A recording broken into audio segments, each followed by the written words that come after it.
right, welcome to the Legacy Blueprint. I'm your host, Joe Evangelisti. We're here to level up your business, level up your personal life, level up your relationships so you can create a legacy for yourself and those around you. Matt, what's going on, Matt? Nothing much, just grinding. You're grinding, man. Had a great event the other day. Absolutely amazing event the other day, and that's gonna play into our show today. Our show is all about perfection in progress, right? I love this. I love this because I talked about this yesterday in my mastermind call. It was a game changer. A lot of good takeaways came from it. There's a quote in this book. I'm reading this book. It's actually pretty interesting. This book came along with a planner that I bought, and ironically, I didn't like the planner.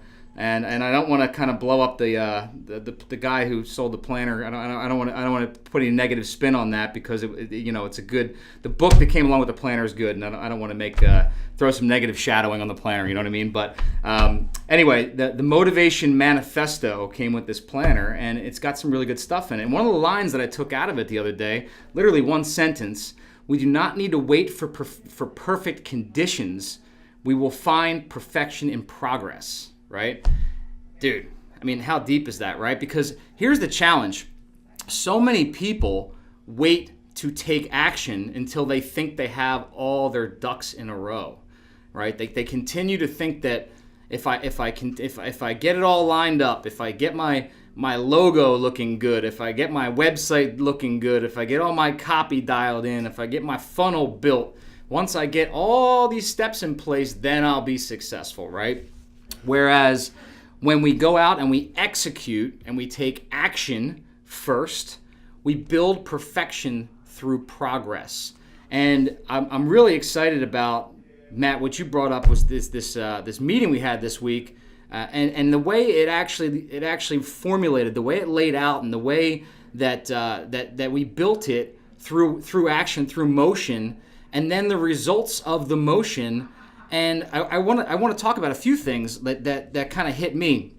For those of you that don't know, we did this event. Our business, one of my businesses is real estate investing, right? So we do real estate fix and flip, buy and hold. We do wholesale. And in that business, one of the best things about the business is the local networking, right? Being able to work with other investors, being able to work with other private lenders, and just people all in the area and in our space.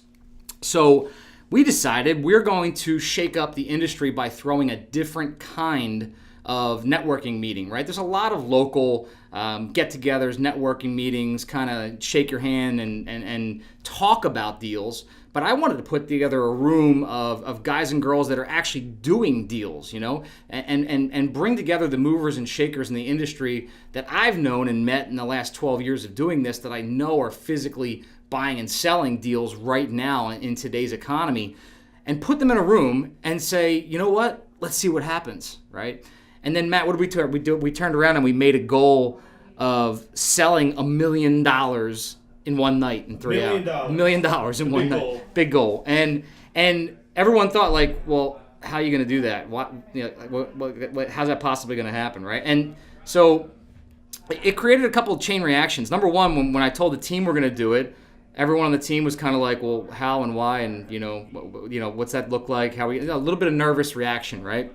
And then it became like, okay, well, how are we going to fill the room? When are we going to put? What are we going to do? Where are we going to host it?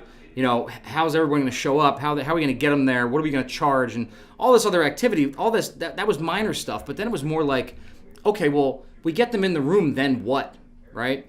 And again, I don't think any of us had the exact answers as to what that looked like, right? But what we knew was, I knew personally, that I knew if I got the right people in the room, created the right energy, the right activity, and we brought the right deals, that we would be able to create the energy around the deals and we'd be able to get those things sold.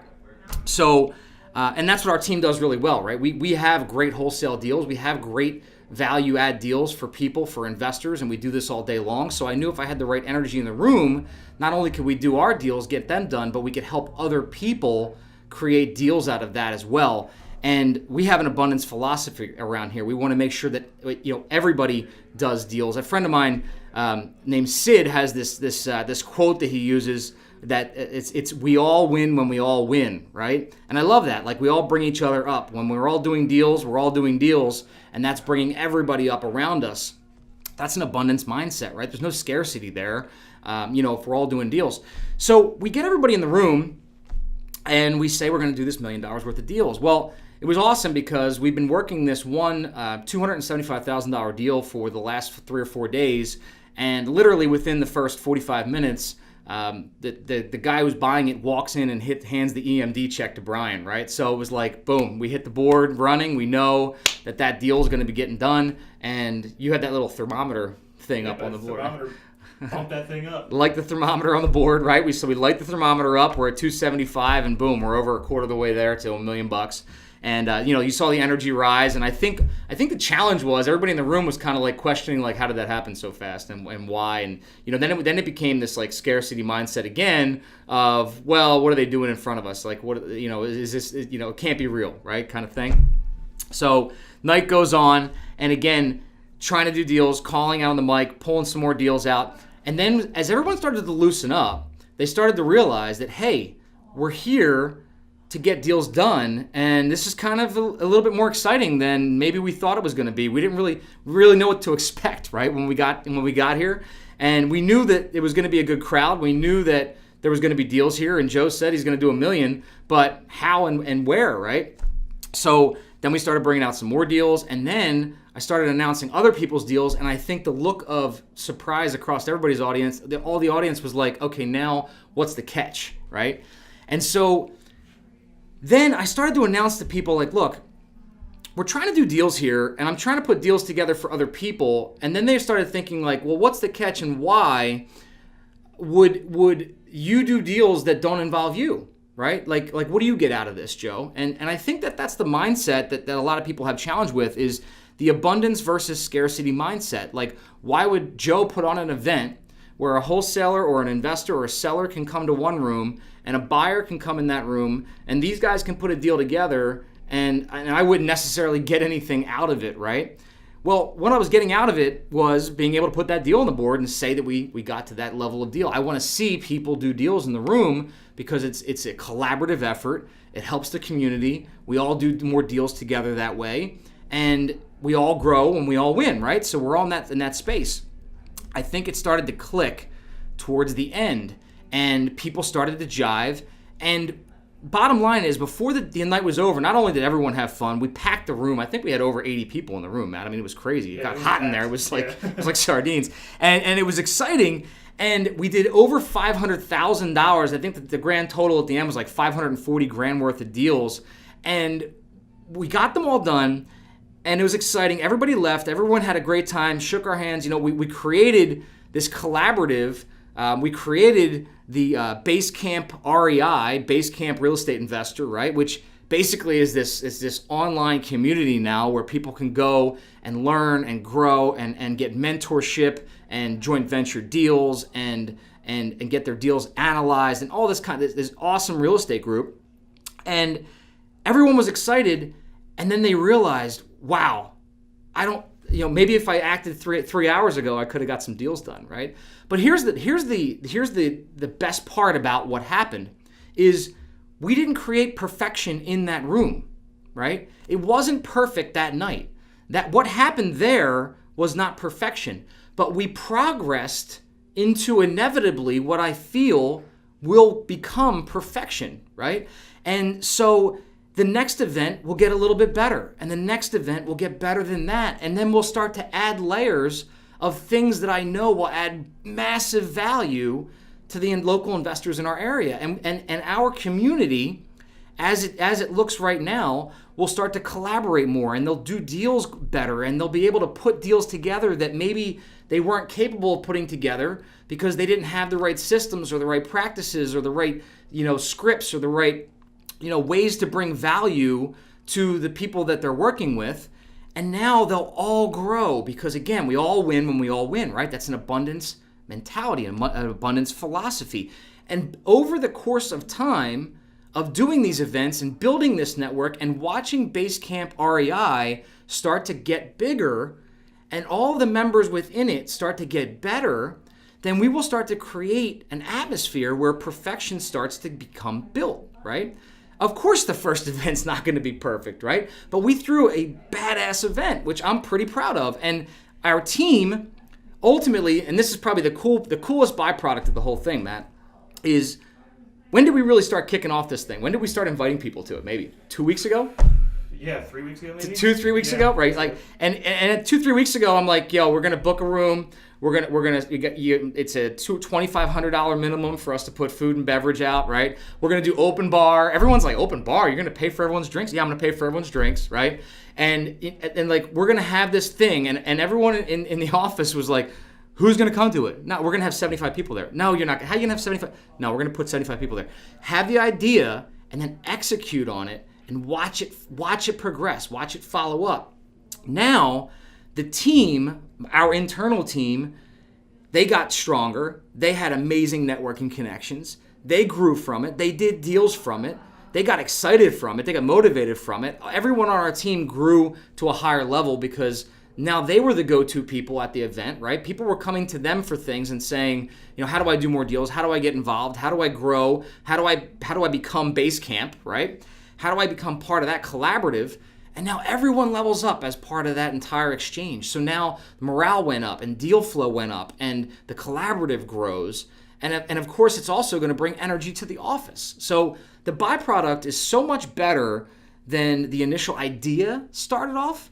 And that's where the progress to perfection goes. So, dialing it back a second, think about this. If you're a listener and you're thinking about what I just said, and again, this is not real estate related. This works in any business, and this is not even just based on an event type thing, right? This could be anything you're working with in your business.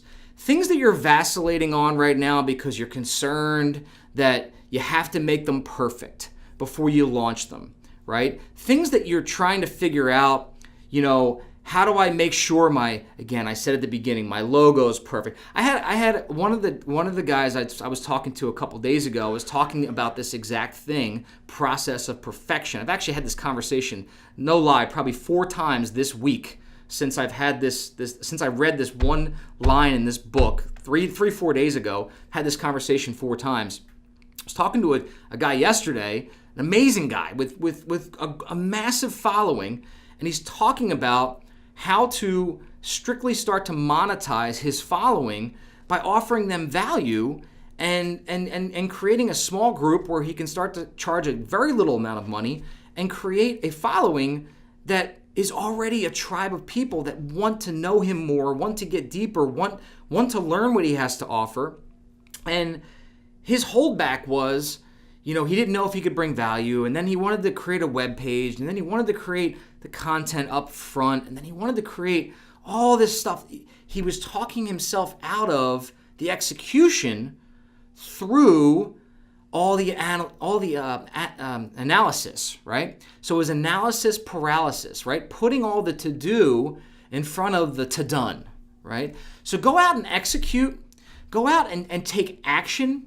There's another book that's called The Subtle Art of Not Giving an F, right? I don't know how much I can curse on this. In fact, it's my podcast. I can curse any way I want. In fact, I might get a little bit deeper on that later. But that book is amazing because there is a section in the book, and I don't want to mess this up, but I think he calls it the do something principle, right? It's start with do versus start with building your motivation, right? So instead of being motivated first and then doing, he talks about doing first and then get motivated later, right? The doing, the course of action, the course of actually taking the progress and just getting out and going and doing it actually creates the byproduct is motivation.